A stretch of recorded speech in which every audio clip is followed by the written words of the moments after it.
Time now to get a market master. Our market master for the day is Dhiraj Agarwal, Director Institutional Equities at Standard Chartered Bank. Thank you very much, Dhiraj, for joining us. First, what's the call on the macro market itself? It's facing a little bit of resistance at this point in time. But before the year is out, you think 8,000 is here? First of all, let me tell you, I was quite fascinated to hear you just 30 seconds back. Okay. Nalco up 6.5%, not very large. Clearly shows the change of mood which has happened in the market, where a 6% move in a large cap name is not considered to be large, and 0.5% up move in the Nifty is considered to be as flat as it goes. So, no, it's nice to see that positive sentiment after 4 extremely tough years in Indian markets. And I think the disconnect between index and the individual stocks at this point of time is because of the rotational nature of the market, as money is moving out of some of the defensive sectors into more economy sensitives and cyclicals. And because of what happened in the last 4 years, the defensive sectors now form a larger percentage of the benchmark indices. So your top 2 weights in Nifty today are ITC and whatever, tech names, etc. Which is what is showing up at the index level. But as you rightly said, the broad market is looking very good. The broad market is actually moving up at a reasonably fast clip. And I'm quite optimistic on the market going forward from here. Dhiraj, hi, good morning. Good to hear so much optimism. I mean, we haven't heard this kind of optimism from many of you for a very long time. So that's a big relief. But do you think the base for this market has moved much higher now? And where do you see the floor for this market at this point in time? I think 7,000 odd, maybe 6,800 odd. I don't see the market dip below that in any meaningful fashion. So yes, the base has moved higher. When 63, 6,400 was pretty much the top end of the last 5 years range, and the market has moved sort of above that. So that the top end of that range should now form the base in case something untoward happens. But more than the index levels, if we talk about the valuations for the time being, I mean, despite this sharp run, we are still at 14.5, 15 times FY16 earnings, and with positive sentiment on the economy, on economic policy, and the government, I think the valuation range of the market will shift vertically upwards. So in the last 4 years, whereas the valuation range was more like 10 to 11 times at the low end, 14 to 15 times at the high end, it is probably now shifting upwards to 14 to 15 times at the low end.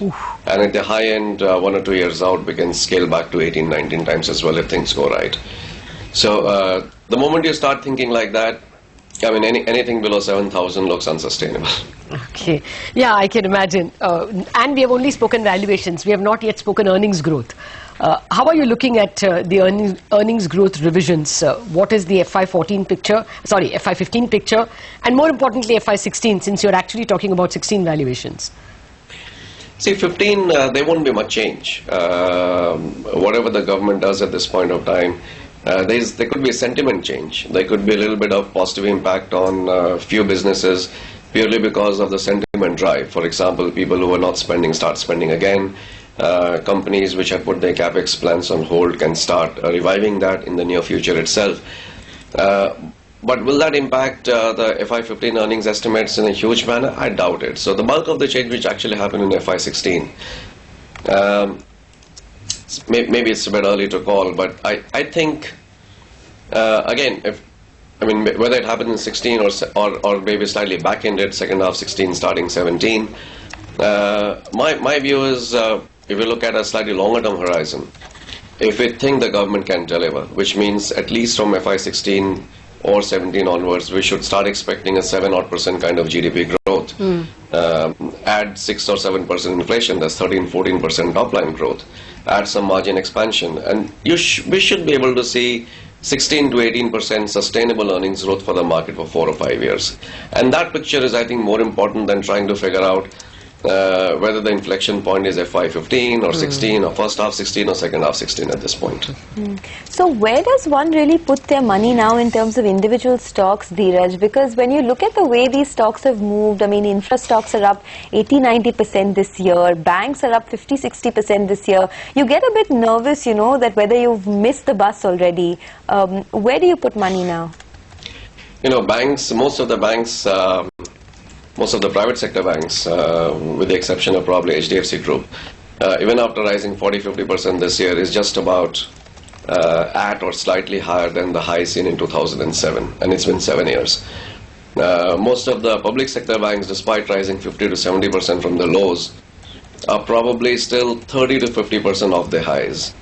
Most of the infrastructure stocks, despite doubling or tripling from the lows, I think are still more than 50% off their highs. So it depends whether you want to see the glass which is 1/3 full from being empty, or it's still 2/3 empty. There's still a long way to go. Okay, so what are the, say, top 5 sectors for you? I mean, I won't go so much sector weightage or stock weightage at this point of time. I think you will find stock ideas worth investing in from all the sectors. At this point of time, it might appear that the momentum is more lopsided in one part of the market, but as soon as this euphoria settles down a little bit, it'll be more broad-based in terms of across sectors. As when each company, each sector, each stock will move relative to its own earnings growth, its own fundamentals going forward. There was a huge mean reversion trade in the market waiting to happen for a large number of stocks which were at almost like distress valuations to come back to sort of mean valuations. Bulk of that trade might have played out. There might be still bit more left. Bulk of that trade might have played out. So from here on, it's going to be more bottom up. Okay. All right. One final question then, Dhiraj. The PSU trade, you know, the Coal Indias of the world, etc. Do you think a lot of that is done, or is this just the start of a fresh bull run for many of these PSUs? I think there could be more upside because what a lot of PSUs have done at this point of time, as I said, they've just sort of mean reverted. So they've come up from, I would say, if not distress, at least extremely cheap valuations to a valuation level where it's okay, it's not expensive.